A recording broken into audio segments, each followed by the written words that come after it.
Hello pessoal, eu sou a Lilage e esse aqui é o Vênus em Arte, um canal que traz visibilidade feminina para a história da arte. Estamos na nossa série sobre as mulheres do renascimento do Harlem, também conhecido como Novo Movimento Negro, que aconteceu nos Estados Unidos, no bairro do Harlem, entre as décadas de 20 e 30. Hoje falaremos de uma pintora desses movimentos. Já falamos sobre algumas nos últimos dias e hoje a gente vai fechar essa série falando sobre a Louis Malu Jones. Mas antes de começar a falar da Louis, eu quero fazer um convite para vocês.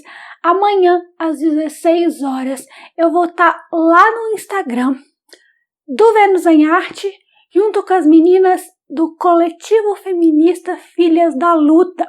A gente vai estar falando justamente sobre o que a gente fala aqui, sobre arte e feminismo. Então, entra lá para me assistir. E se você pegar isso atrasado, provavelmente a live vai ficar salva no perfil das meninas. Se não tiver, sigam elas mesmo assim, porque é bem legal. Louis Malu nasceu em Boston, nos Estados Unidos, em 1905, e o pai dela foi o primeiro afro-americano a se formar como advogado na Suffolk Law School. Então, já tinha aí um pioneirismo na família dela, nessa virada do século XIX por XX, que aconteceu pouco depois da libertação dos escravos lá nos Estados Unidos. Os pais dela tinham uma casa de verão em Martha's Vineyard e eles apoiavam muito essa feição dela pelas artes.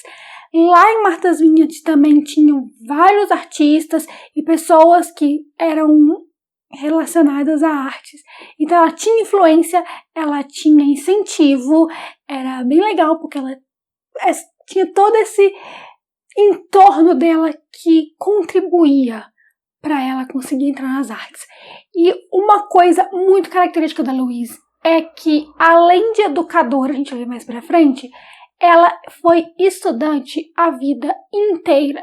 Ela nunca parou de estudar. Ela pegava influências durante toda a vida dela, mesmo que não fossem estudos formais.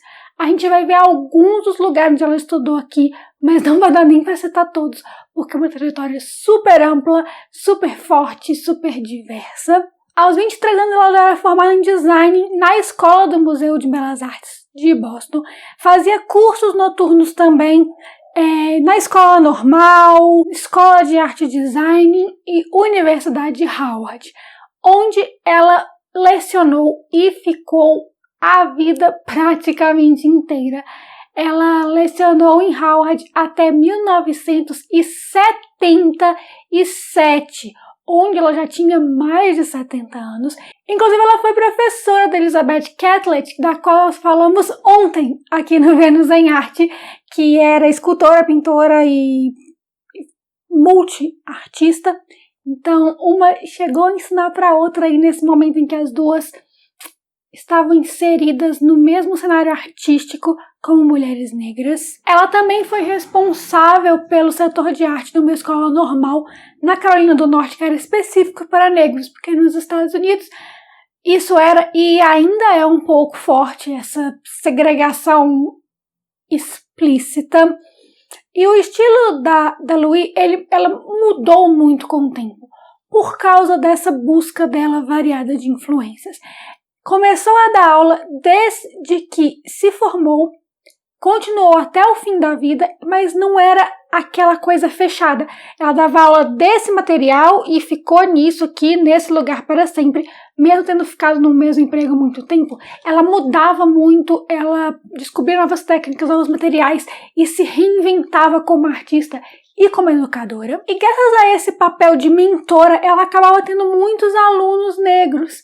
E isso fez com que ela se envolvesse, além da própria experiência de vida, vendo a experiência de vida deles, ficando cada vez mais envolvida com a causa e abraçando ela na temática das suas pinturas e das suas obras de um modo geral. Foi quando ela começou a passar verões no Harlem quando o renascimento do Harlem estava ali fervilhando nessa virada das décadas de 1920 e 30, ela ia muito para lá e ela produzia muito lá. Tem duas das obras principais dela que foram produzidas nesse período, que é a Juventude Negra e a Ascensão da Etiópia. Nós vamos ver essas duas obras no final. Inclusive, a Ascensão da Etiópia também era o nome de uma obra da Meta Vox, que a gente também estudou. Ela também colaborou com outros artistas do renascimento do Harlem. Era um movimento muito disso, de troca de experiências, de um pintava o outro muitas vezes. Então ela estava lá e ela vivia com eles e era sempre trocando tudo para representar as pessoas que eles viam, com quem eles viviam e etc. Na década de 30, ela foi estudar em Paris, na Académie Julian, que era um dos lugares que aceitava mulheres na virada dos séculos 19 e 20. Então, ela gostava muito de Paris, porque ela achava que as pessoas lá estavam mais abertas às artes e às artes multiétnicas do que nos Estados Unidos. Então ela se deu muito bem lá, produziu uma quantidade absurda de aquarelas, inclusive foi depois de Julian que ela começou a ensinar aquarela na Howard, que era uma matéria pela qual ela foi responsável por muitos anos. Então ela pegou essa influência também de muitas pessoas haitianas que viviam lá na França e que faziam parte do renascimento do Harlem também. Então ela estava inserida nesse ativismo da descendência africana também de forma forte lá na França. Essa continuou sendo a temática dela. Ela teve uma grande amiga enquanto estava lá, chamada Céline Marie, que também era artista e que também ensinou em Harvard. Ela foi para os Estados Unidos, ela era francesa, mas foi para os Estados Unidos, e as duas se influenciavam, se ajudavam, se pintavam. Inclusive foi uma amizade a nível pessoal e também a nível profissional. Logo que ela voltou para os Estados Unidos, ela chegou a participar de um prêmio no qual ela não poderia estar inscrita, porque não retava pessoas negras. E ela ganhou esse prêmio. Não pôde ir lá pessoalmente receber, porque senão ela seria desclassificada, mas ela e a Céline Marie resolveram desafiar essa regra completamente estúpida. E ela foi a grande vencedora. Ela exibiu em todos os lugares possíveis dos Estados Unidos, inclusive na Phillips Collection, que pertencia à família Phillips, da qual nós já falamos aqui no Vênus em Arte, quando falamos da Marjorie Ecker Phillips, que fazia parte da família. Então ela teve obras por lá, e em Nova York, Massachusetts, em todo o país, obras, prêmios, menções honrosas. Ela chegou a ter um doutorado honorário também. É um tipo de artista assim que você acha obras dela pelo país inteiro. Inclusive ela tinha um site oficial, que era o louismailujones.com, só que ele não está mais no ar. Se você entrar no archive.org, que é um site para acessar arquivos de sites que não estão mais no ar, você consegue acessar muita coisa no site. E lá tem uma quantidade absurda de obras. Em 1952, teve um livro lançado com algumas pinturas que ela fez lá na França. Eram 100 e poucas, assim, mais de 100 pinturas. Era muito material mesmo, lançado nos Estados Unidos. E ela se casou no ano seguinte. O marido dela era o Louis Pierre Noël, que era um homem com quem ela se correspondia há uns mais de 20 anos. Eles trocavam cartas e tudo mais, até que eles finalmente se casaram em 1953. E ele era haitiano. Com essa influência do Haiti, que já estava ali na França, no renascimento do Harlem e tudo, isso ficou ainda mais forte na vida dela. Eles moravam em Washington, mas passavam grandes períodos no Haiti. E a partir daí, ela começou a ser muito influenciada pelo estilo haitiano e pelas cores e pelas formas e pela maneira de retratar as coisas e pela maneira de viver deles. Passou a ser muito, muito presente na arte dela. A temática principal dela passou a ser o visual haitiano mesmo. Lá no Haiti, ela foi convidada a produzir pinturas, a fazer trabalhos. As décadas de 60 e 70 dela foram bem marcadas por isso. Ela também chegou a fazer viagem por países da África para poder ver mais como que era essa origem étnica dela mesmo e se inspirar em outros países. Foram 11 países que ela rodou para poder estudar e se inspirar. Então ela estudava não só formalmente, mas também de forma prática, assim, vivendo as coisas e indo atrás. Era uma pessoa com muita gana de aprender e de aprimorar e de melhorar, de evoluir e de mudar.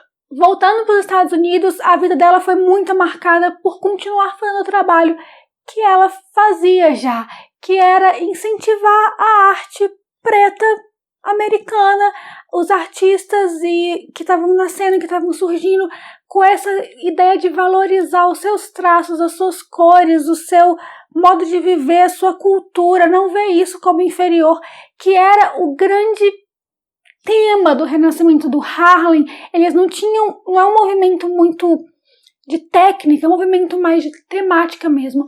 Ela teve uma obra na década de 90 que foi comprada pelos Clinton, quando eles estavam na Casa Branca e compraram uma obra dela. Então ela é uma artista que ela tem um super renome no seu país, ainda bem. No final da sua vida, ela começou a foi ficando velhinha. No dia do aniversário dela de 84 anos, ela chegou a ter um ataque do coração. E ainda assim ela seguia sendo homenageada em exposições que falavam sobre a história dos negros, que falavam sobre a história das mulheres negras, até que em 1998, aos 92 anos, ela morreu sem muita possibilidade de ser atendida, de auxílio. Foi uma morte assim, porque ela estava bem velhinha mesmo, mas que foi uma vida que valeu a pena para ela e pra gente que tem essas obras incríveis, essa carga artística maravilhosa que ela deixou. Vamos ver agora algumas obras dela que eu selecionei dentre as que deve aparecer desse site. Começando por Juventude Negra, que foi uma dessas obras que ela fez quando ela estava lá no Harlem, que foram uma das duas obras-primas de início de carreira dela. Essa obra é de carvão. As obras dela retratavam pessoas negras, mulheres, homens, a vida deles em diversos níveis. Essa aí é a Ascensão da Etiópia, que também é uma obra grande, está lá em Milwaukee, de 1932, ali, quando o renascimento do Harlem começou a diminuir um pouco, mas é uma obra em que dá para ver claramente, né? A influência dos traços, esse visual afro não só no traço da pessoa retratada, mas também no formato de roupa, de contorno, de tudo, assim, de todos os traços dela remetem a essa ancestralidade. Agora nós temos um retrato Jenny, que é Olhos Sobre Tela, de 1943. Uma visual parece ser uma jovenzinha negra. É lindíssimo esse contraste de várias peças amarelas, junto com outras cores que são mais sóbrias e neutras, né? Muito marrom, muito bege e tudo mais. Notre Dame, de 1949, foge da temática principal da Louis, do movimento de tudo, mas eu coloquei porque eu, pessoalmente, sou apaixonada pela Catedral de Notre Dame. É um sonho de infância ainda não realizado por aqui. Então eu coloquei ela aí só para associar a minha paixão e porque ela também era apaixonada por Paris. Então eu queria muito que essa obra constasse aqui. Ela é belíssima, como vocês podem ver aí. Duas mulheres de cerca de 1950, olhos sobre linho e novamente, gente, cores vibrantes, tem uma assinatura aí no cantinho. Eu sempre gosto de ressaltar quando aparecem as assinaturas, porque é muito legal ver como elas assinavam. Agora, Mercado Haiti já é dessa leva de obras que foi influenciada pelo Haiti. Essa de acrílica sobre cartão. E esse período dela no Haiti, ele foi muito influenciado pelo cubismo, então a gente vai ver o uso de formas geométricas primárias aí com muita força. Nessa obra dá para ver isso muito claramente e, como sempre, as cores super fortes, assim como homenagem ao Shogibu, que ele tem mais ou menos essa mesma característica, mesmo sendo de muitos anos depois, de 1971. E assim a Louis encerra o nosso grupo de mulheres do Renascimento Harlem. Não que isso seja fechado, sempre posso encontrar mais coisas, nunca sabemos. Porém, a série não vai acabar, ela vai acabar amanhã com a Lélia Walker, que não era artista, ela era uma patrona de arte.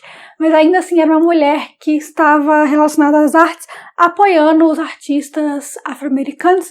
Ela merece receber um vídeo aqui também. Então, espero que vocês tenham gostado da Louis, espero que vocês me acompanhem amanhã e assistam os vídeos sobre o renascimento do Harlem, pois essas mulheres eram maravilhosas. Vejo vocês amanhã aqui e no Instagram, hein?